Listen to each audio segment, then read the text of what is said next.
bum bum bum bum. Bum bum bum bum.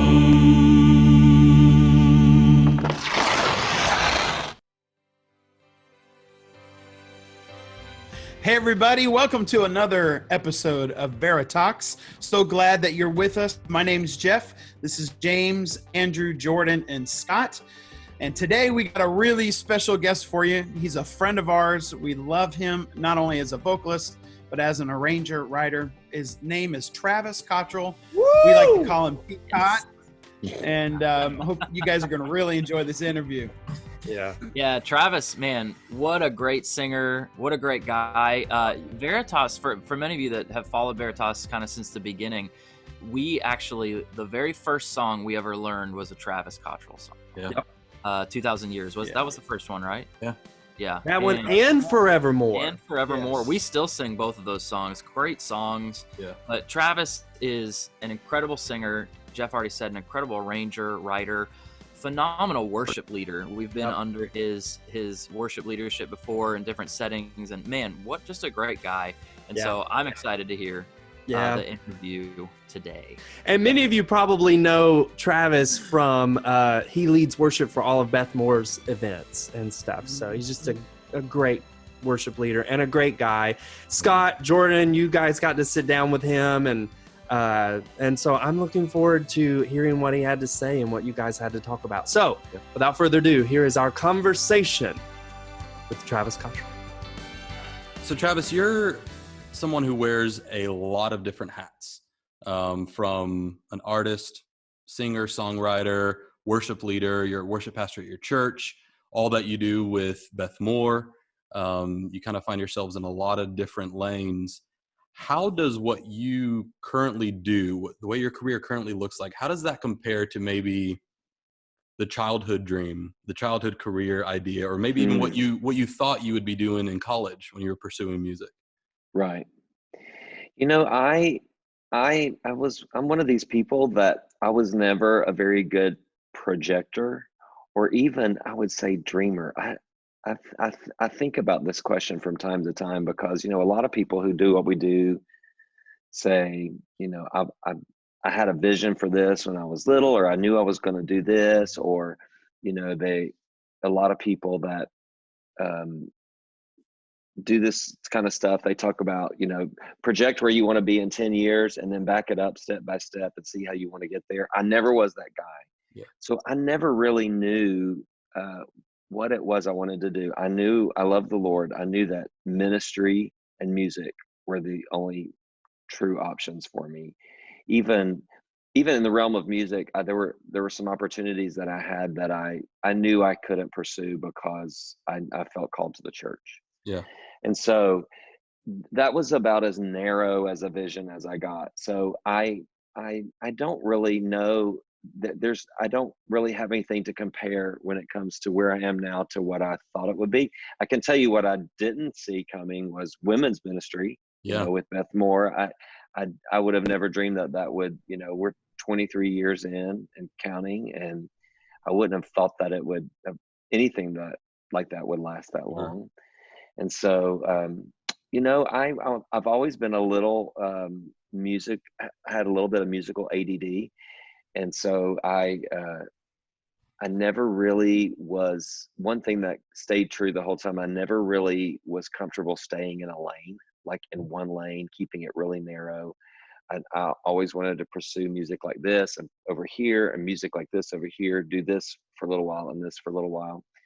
And so, I think maybe to come back to your original question, which I've completely rambled away from, I think the one thing that I did see was that I wanted to do a lot of things, and I've been able to do that. And that's been really cool.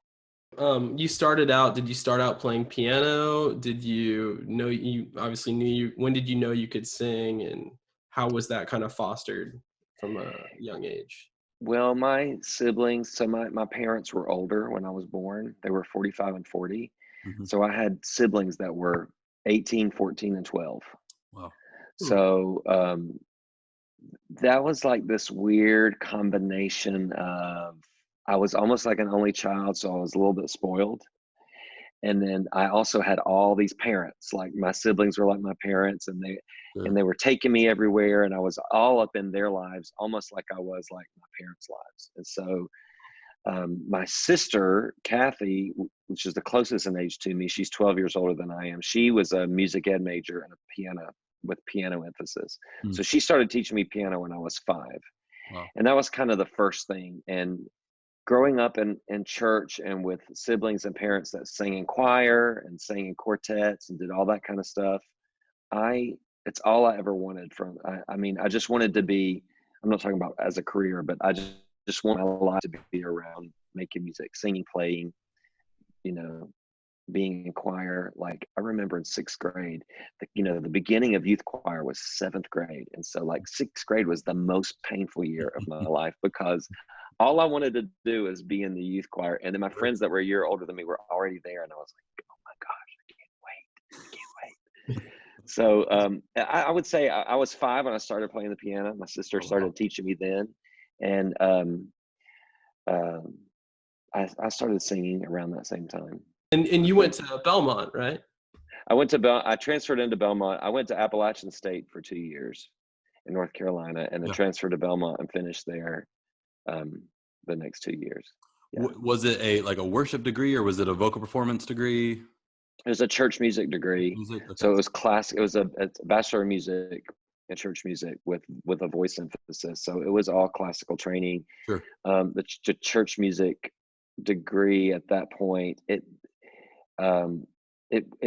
was already to the point where if you were in a like evangelical worship situation, it was not extremely relevant. Sure. In terms of worship planning, but I did get a great music education there. I mean, I got really good music education. It didn't necessarily set me up to be a worship leader. Sure.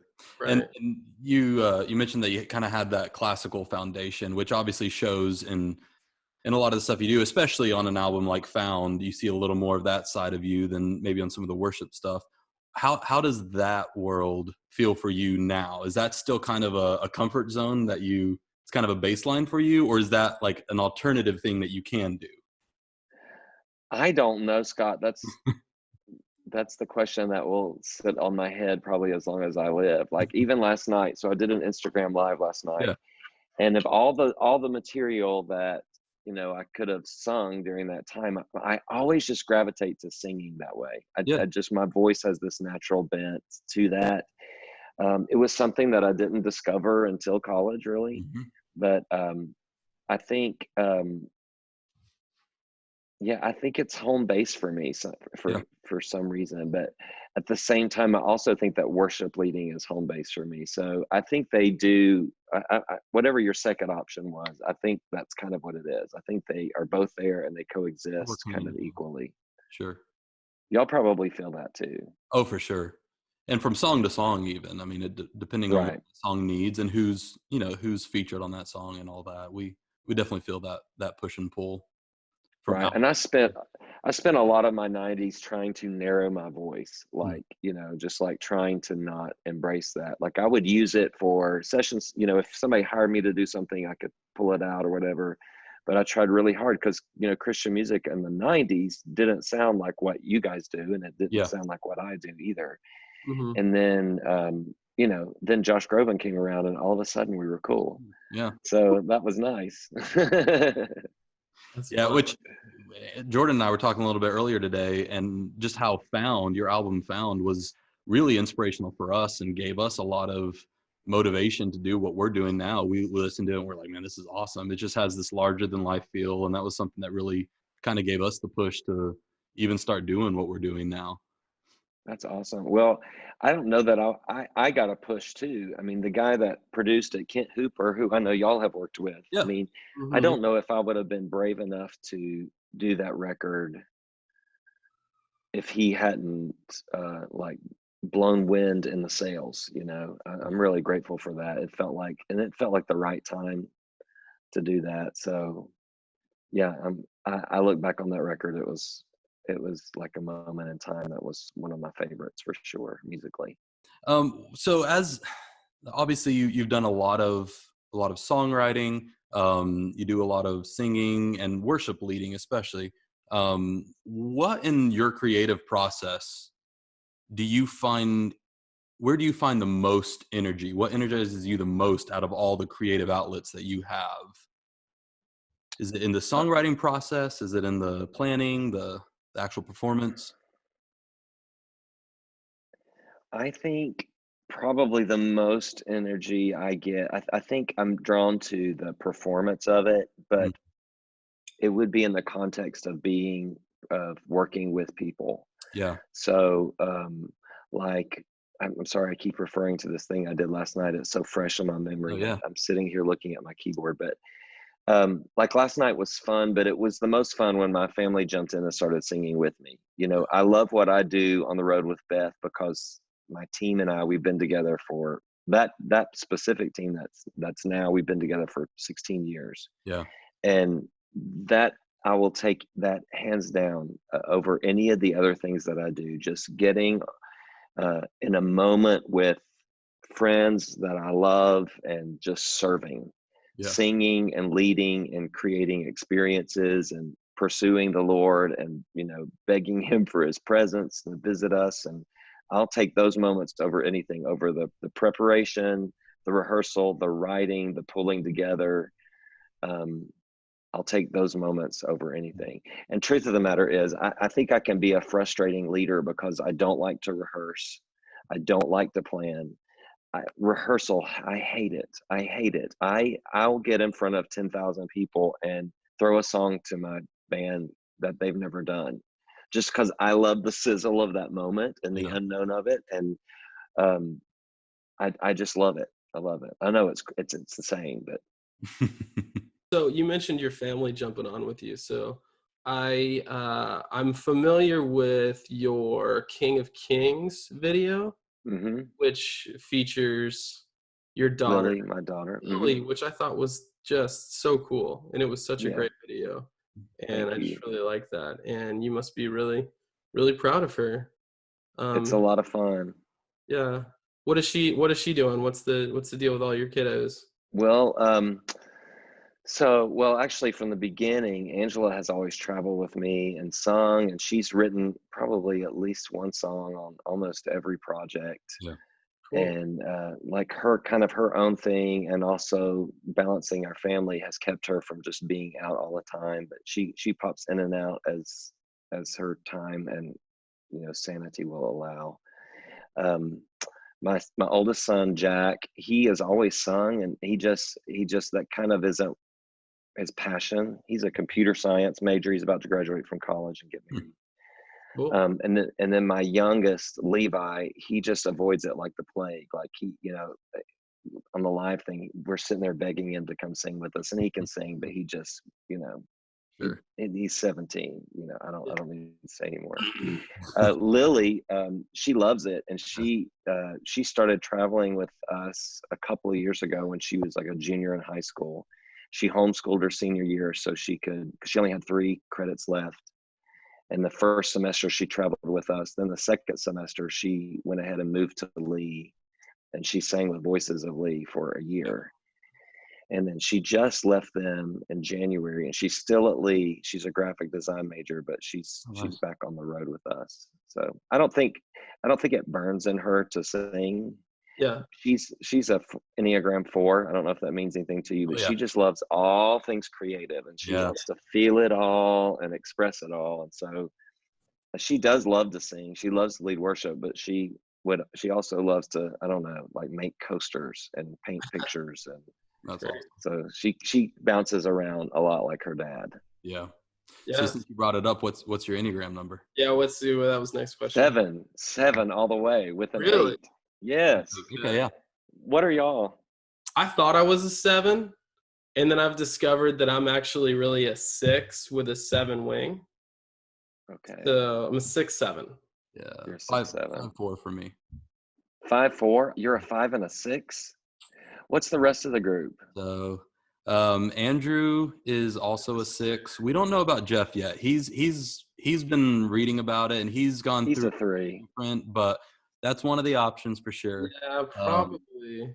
and then I think he's a James 3 is with a a 3. 4. James is a 3 with a 2 wing. Okay. So he's the getter I doner. see that. I see that.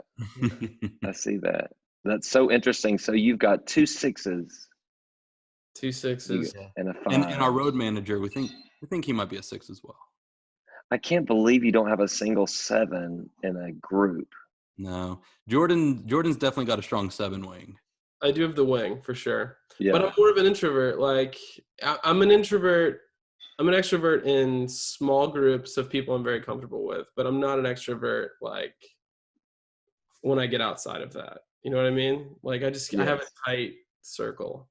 Right. That way. I don't know. I'm just hopelessly 7 wide open all the way. And my family, we're all different. So the 5 of us are 1, 2, 3, 4, and 7. Wow. Who's the one? My wife. She's a wife. I mean, she's a 1. Levi's a 2, but he's also tested as a 3. I'm not sure about that. Jack is a 3. Lily's a 4. Then I'm a 7. So you try to be a dad that's a 7 and you have no other 7s. Like, go plan that vacation 20 years in a row. I tested as a 7, but then when I really started reading about it and stuff, I was like, I'm a 6. Yeah. Like, you know what I mean? Like I still test as a 7. Yeah. You got to let it settle and think about it. And I thought I was a 3 at first too. So I thought it was. I always test as a 1, but I think it's more that I aspire to have a lot of the 1 tendencies. yeah.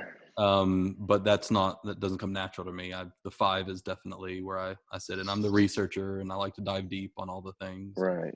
Yeah. Well, a 7 is a 1 under stress. Yeah. So you don't have a 1 or a 7 in this group of 5 guys that are traveling together. That's interesting. I mean, in a way that probably makes it easier because you don't have anybody. Do you have anybody that's innately bossy? That's nosy. Sorry, you don't have to answer that. I'm happy to answer that question. We talk to a lot of people, people that are big idea people. And that's a very nebulous term, but for some people, a big idea is a project they're working on. For some people, it's something like the Enneagram and certain things they're going through currently and working on personally. Some people, it's just some crazy harebrained idea that they want to shoot for the stars with. Are there any big ideas you find yourself currently in the midst of or pursuing in the coming days and months?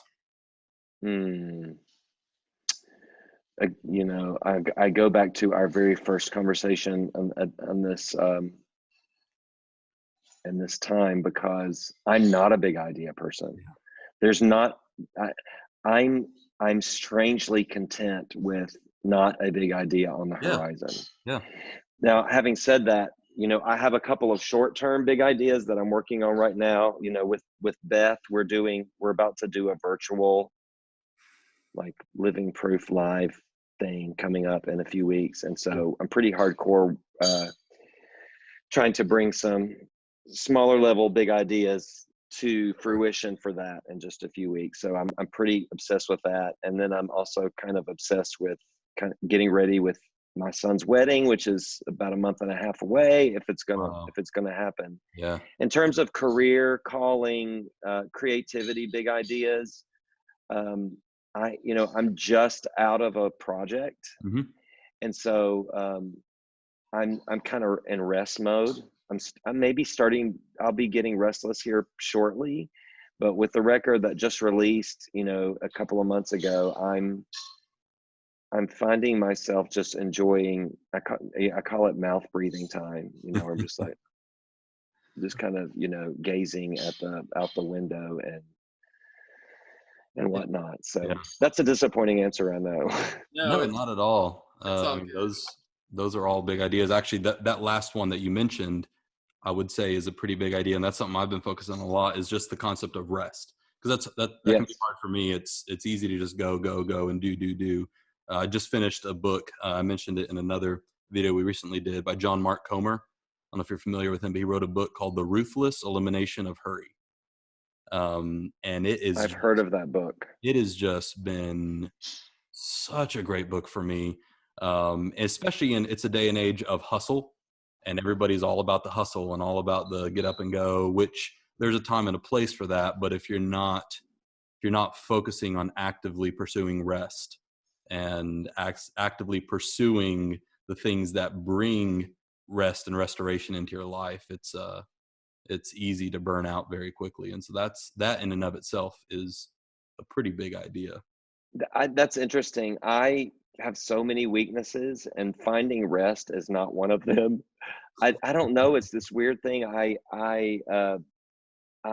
lack a little bit of ambition, and I think that a lot of people go, "You stay so busy. How do you do it?" And there's sometimes where I don't know, but I think by and large, my natural engagement is to be geared down and in the moment with people around me. I don't know why.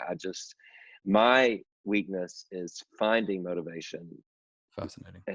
And dreaming, as we were saying, and chasing after that big idea.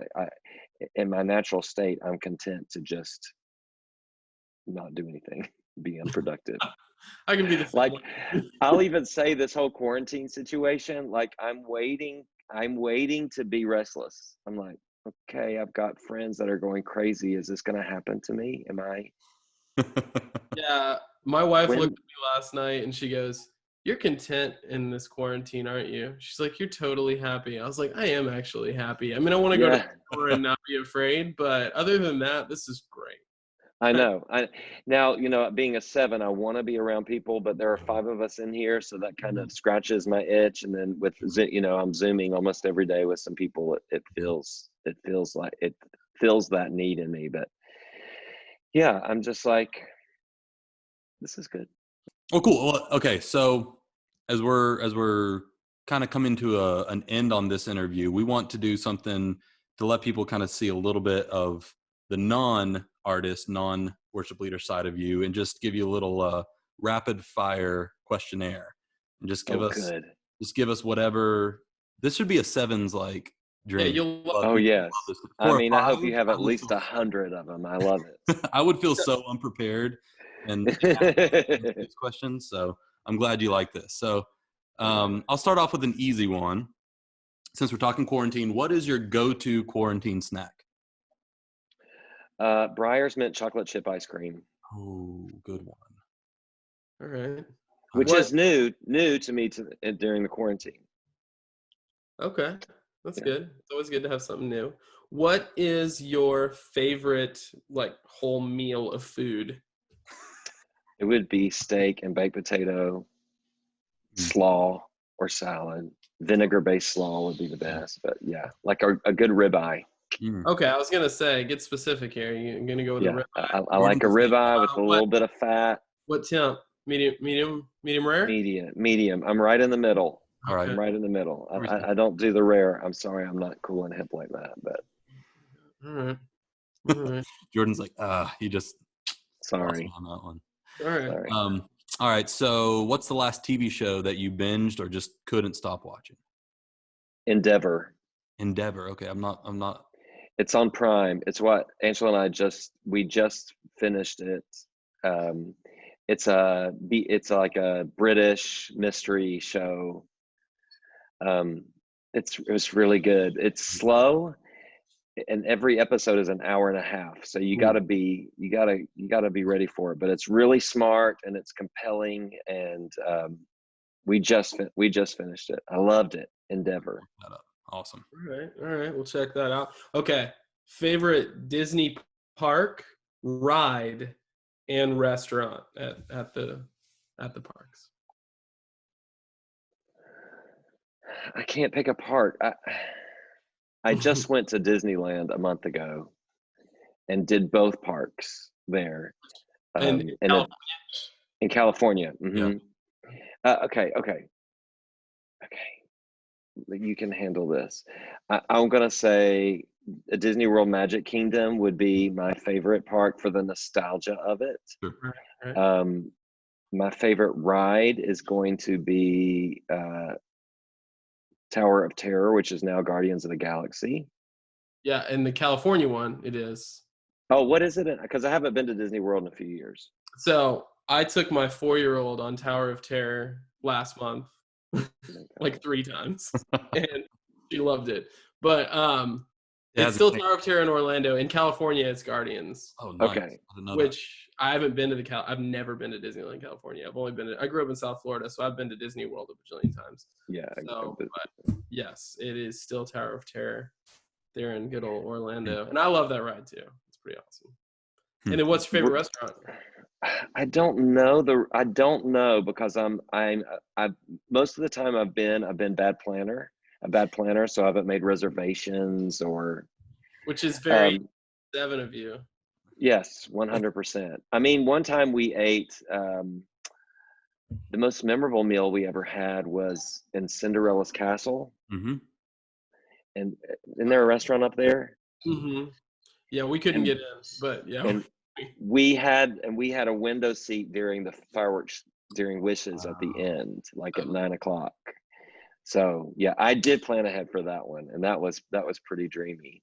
That's cool. That's Yeah. awesome. Is the Brown Derby still in Yes.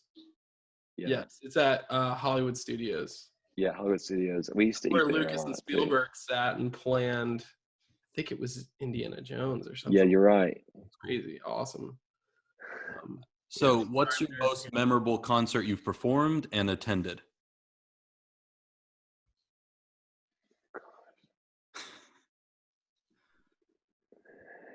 I've not been a live concert goer. Mm-hmm. So, I mean, A lot of artists aren't.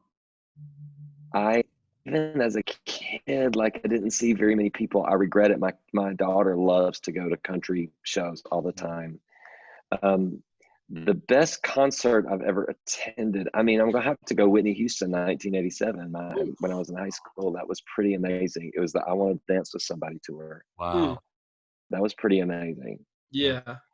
The best one I've ever given, oh gosh, I don't know. Or been a part of, or just something been a part of about it. Well, I'll say Forevermore on the cruise with us when we did it. Forevermore together. Yes, that would be it. Well, so since we did that together, you would understand how, borrowing from every answer I've given, I'm extremely nostalgic, and I love anything that connects me to an experience with people. So when I have those moments with artists, that I used to like not be friends with, but actually just held them way up here. Yeah. And then to walk in relationship with them, like Sandy, like y'all have done with Sandy, and those kinds of moments are unforgettable. Absolutely. I've traveled towards some with Phillips, Craig, and Dean. Every time I'm on the stage with them is the best time. It's just like incredible. Hearing those songs that meant a lot to me in my walk with Christ, just over and over. It's amazing. For sure. Y'all can relate to that. Absolutely. Yeah, I mean, we looked up to you, and then we got to sing with you. So, I mean, that was pretty cool. For sure. No, that's crazy. Don't say that. Strike that from the record. We will not. That's That's the truth. Okay. Most embarrassing moment on stage. That's a fun one. Gosh, I have the worst memory. I've never done drugs, but I feel like some drug has seeped into my brain and eaten all my memory cells because I don't remember these things. Most embarrassing moment. There has to be some weird key change or voice crack. Most embarrassing moment. I don't know. I don't have an answer for that. No, I'm sorry. I can fill the empty space with an embarrassing moment that we had because I'd like to hear it. The two of us. So we were at Mount Perrin in Atlanta. Yeah. We were doing their 4th of July, like spectacular event, and we were about to do a song that Philip and Kent actually did for us, which produced for us, which was it's like a big patriotic medley, and it breaks into Battle Hymn of the Republic about halfway through, and I've got the solo part, and I step out, and I'm supposed to start singing "My Eyes Have Seen the Glory." The two of us. And it becomes a duet, and Scott comes out and joins me, and I just completely forget all the words to Battle Hymn of the Republic. And there's probably, gosh, how many? There was a couple thousand people out there. Yeah. So Easily. what did you sing? Did you just not sing? You just stop. I stopped singing. Do you sing My Eyes? I mean, did you get to the beginning? It's like, my eyes are saying I did. I got Mine Eyes Have Seen the Glory. And then it was just gone. And then I looked over at Scott like it was his fault. Totally threw me under the bus. Put my arm on his shoulder. Put his arm on my shoulder like, it's okay, man. It's okay, man. It's no big deal. We'll figure it out later. Savage. That is so In the savage. moment, I blamed it on him. But, Okay, I did just have one. Okay. This was our very last living proof. So in our third session, we do this medley of just like 80 songs, dance songs. We do this crazy, like big fun dance medley. Lacey comes out and sings I Want to Dance with Somebody. We do Happy. We Go Together from Greece, like all this fun stuff. And there's this moment after I Want to Dance with Somebody when as soon as it's done, the women love it. They go crazy, and the band kicks into Footloose. Well, our guitarist started a half step high, and I was like, and it's so loud, and so I'm this weird guy that I don't listen to anything in my ear but my piano and click and my voice. I don't listen to any other vocals. I just, I gotta stay healthy. I have nothing in my ear, and I'm just hearing the room, just picking out like the pitch, and I'm like, that's wrong. Well, when they hear that coming on, they start screaming too, and it gets really loud. And so for the short intro, it's just nothing. But somewhere he has realized that he's in the wrong key, and he changes back. But I only heard the first bad key, and I was and plus it was high, and I was like, I'm about to sing this, and this feels too high. But I've got to go. And I was like, been working, and I was a half step high until when the band comes in on I Got This Feeling, and so they were all looking at me like, I'm sorry, but the guitarist was like, I'm so sorry. It was his fault. But I looked like an idiot. Oh man, that's the worst. That's great. That would be I'm sure there's a video of it somewhere. Yeah. I'm gonna do my digging. Okay. What's something that you're deeply grateful for?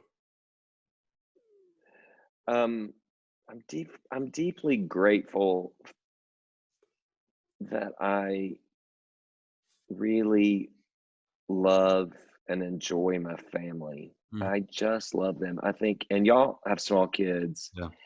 And you've got so many seasons, seasons are short, but you have so many seasons in between where you are and where I am. Yeah. And what I'm really grateful for is that I think at the end of the day, my kids want to come home and they want to be with us. And I definitely want to be with them. And they're just fun and funny and warm. And I'm so grateful for them. And so, I've been in this house with them for 5 and 6 weeks. So that's a good thing. But I'm also really mindful that it could be bad. I mean, we could not get along, or we could have so much water under the bridge, or there could be seeds of unforgiveness, or I'm just grateful that we don't have to chart those waters. I'm really grateful to love my family. That's awesome. That was a good answer. Because family is going to be a common thread that people are going to say, but that was just really well worded. Yeah. Well, thanks. I've always reminded my kids, even as they try to get along with each other, don't leave your interaction with your sibling and go and treat your friends better than you would treat the people you love the most. Like, save your best for these people right here, because you'll have them forever. That's a good word. All right. So last thing, where can people find you on the internet? Where can they find what you're working on? All that. Well, so my last record, Spirit Rise, it released in January. You can find it streaming anywhere. You can find new stuff. I'm on all the socials, Twitter and Insta, and Worship Together, my label. They do a really good job of incorporating new twists and turns of the music I'm making, and things. You can find out playlists, and Yeah. they keep my stuff going, and so you can find it at Worship Together. So, and then I would say traviscottrell.com, but listen, it's bad right now. I should be working on my website during this quarantine. Hey, I understand. When I'm not traveling, I do graphic design and web development, and my design website has said site coming soon for 4 years.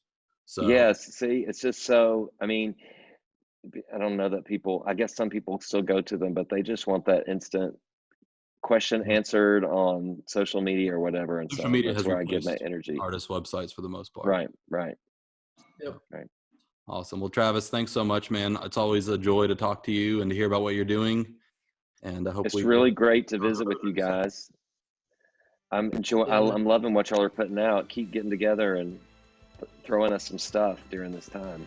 Absolutely. We plan on it. Hope to see a lot more from you in the days to come. Thanks, man. Thanks. See ya.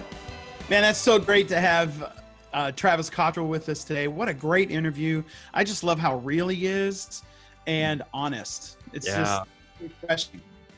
Yeah, absolutely. He's man, the thing that jumped out to me hearing him talk about how he isn't somebody who's always thinking of the next thing coming down the pike, which Right. is very hard for me because that's my natural thing.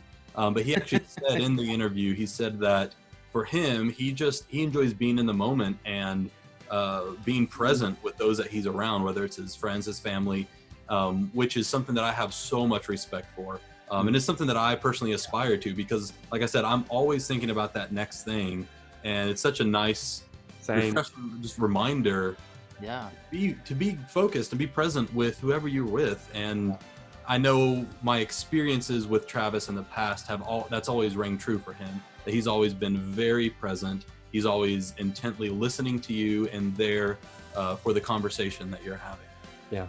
Yeah, that's a good word. Well, if you guys have enjoyed this episode of VeriTalks and you want to hear more, be sure to subscribe so you can get notified when we release new episodes. And also check us out on Patreon. If you like the content that we've been putting out lately, we've got tons of bonus content on Patreon that is exclusive only to that. So check that out. Some really fun stuff. Even some bonus footage from our VeriTalks episodes is on there. But subscribe, sign up for Patreon, and always follow us on all our other socials at Veritas5. Again, thank you guys for watching, and here is to your next big idea.